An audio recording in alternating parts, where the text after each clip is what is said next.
ঘুরতে কিংবা বেড়াতে যেতে কারই না ভালো লাগে। তাই সকাল সকাল রেডি হয়ে বেরিয়ে পড়লাম বেড়ানোর উদ্দেশ্যে। আর আমাদের বাড়িতেও কারেন্ট ছিল না, তাই আর ভালো লাগছিল না। ভাবছিলাম এই সুযোগে একটু ঘুরে আসা যাক। তো যে ভাবনা সেই কাজ, সকাল সকালই চলে গেলাম খালার বাড়ির উদ্দেশ্যে। অনেক দিন পর বাড়িতে আসলাম, কারো বাড়িতেই যাওয়া হয় না। তো খালার বাড়িতে চলে গেলাম বেড়ানোর উদ্দেশ্যে। আর যাওয়ার সময় রাস্তার বেশ কিছুটা ভিডিও করেছিলাম, তো রাস্তাটা খুবই ভালো লেগেছিল।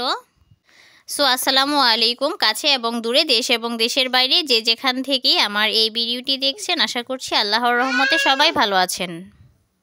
আলহামদুলিল্লাহ, আমরাও সবাই ভালো আছি। আর আমার খালাও মোটামুটি অসুস্থ ছিল, ভাবলাম এই সুযোগে ওনাকেও দেখে আসা যাক। এই তো চলে আসলাম খালার বাড়িতে। তো রুমটা মোটামুটি অগোছালো ছিল, যেহেতু উনি অসুস্থ আজকে অনেক দিন যাবতই।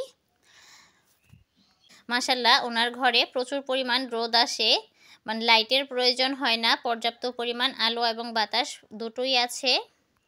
তো এসে আমার মেয়েরা খেলা করছিল, এই তো আমার খালাতো বোনের খেলনা দিয়ে।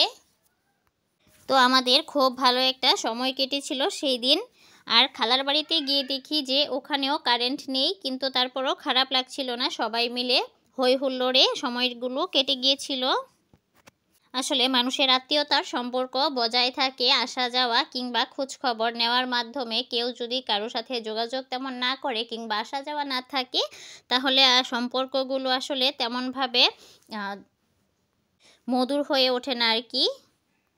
তারপর এই তো আমার খালা অসুস্থ শরীর নিয়ে আর কি রান্নাবান্না করছিল। তো এখানে মুরগির মাংস রান্না করবে, আর হচ্ছে সিম আলু দিয়ে শিং মাছ ভাজি করবে।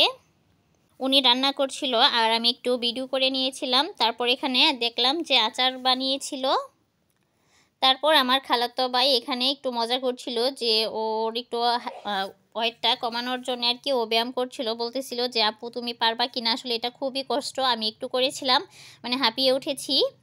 তো ও সুন্দর করে নিচ্ছিল। আসলে একবার স্বাস্থ্য বেশি হয়ে গেলে কমানোটা খুবই কষ্টকর হয়ে যায়। সে মাত্র ক্লাস 5-এ পড়ে, কিন্তু তার ওয়েটটা একটু বেশি হয়ে গিয়েছে। তো যাই হোক, কি আর করার। আর ফ্যামিলিগত একটা ব্যাপার থাকে আর কি। তারপরেই তো আমার মেয়ে, তারপর আমার খালাতো বোন, ওরা খেলা করছিল, চিপস খাচ্ছিল আর ড্রয়িং করছিল। তো খালার বাড়িটা হচ্ছে গিয়ে মাঝখানে পড়েছে, 4 সাইড দিয়ে আর কি প্রাকৃতিক অনেক বেশি সৌন্দর্য উপভোগ করা যায় আর কি। তারপর ঘুরে ঘুরে আবারও রান্নাঘরে চলে আসলাম। এখানে দেখেন কি ছোট ছোট পিচ্চি মরিচ দিয়ে দিয়েছে, দেখতেও ভালো লাগছিল। তো এখানে রান্নাবান্নাগুলো প্রায় হয়ে যাচ্ছিল। তারপর আমার খালাতো ভাই এখানে 2টা কবুতর বাচ্চা নিয়ে আসছিল, তো ওগুলো আমাকে দেখাচ্ছিল, ও খুব যত্ন করে এগুলোর। তো হাতে নিয়ে আর কি দেখাচ্ছিল যে দেখো আপু, এগুলো নিয়ে আসছি। তারপর আমরা এখানে চানাচুর মাখাও খেয়ে নিয়েছিলাম। এই ধরনের চানাচুর মাখা কিংবা মুড়ি মাখাগুলো আসলে একা খেতে তেমন ভালো লাগে না, অনেক মানুষ হলে খেতে ভালো লাগে। তারপর খালা এখানে শুটকির ভুনা করছিল আর পোলাও রান্না করছিল। আমি আবার ঢাকনা খুলে একটু দেখে নিলাম আর আপনাদের সাথেও একটু শেয়ার করে নিলাম। এই তো রান্নাবান্নাগুলো শেষ। এখানে পেঁপে ভাজি ছিল, শুটকির ভুনা ছিল, মুরগির মাংস ছিল আর কাবাব ছিল। তো খালা অল্প সময়ে অনেক বেশি কিছুর আয়োজন করেছিল। তারপর আমরা দুপুরের খাওয়া দাওয়া শেষ করে কিছুক্ষণ রেস্ট করে বাড়িতে চলে আসছি। তো এসে আমার এই তো 2 মেয়ে খেলা করছে এখানে, খুব মজা পাচ্ছিল ওরা। আসলে বাসায় বন্দি থাকে, তো তাই তেমন প্রাণ খুলে মন খুলে আর কি খেলতে পারে না। খুব ওরা খেলার মাঝেই কাটাচ্ছে সময়গুলো। তারপর ওরা খেলতে খেলতে প্রায় মাগরিবের সময় হয়ে গিয়েছিল, আর দেখলাম যে উঠানে ধান বাইরাচ্ছিল আর কি।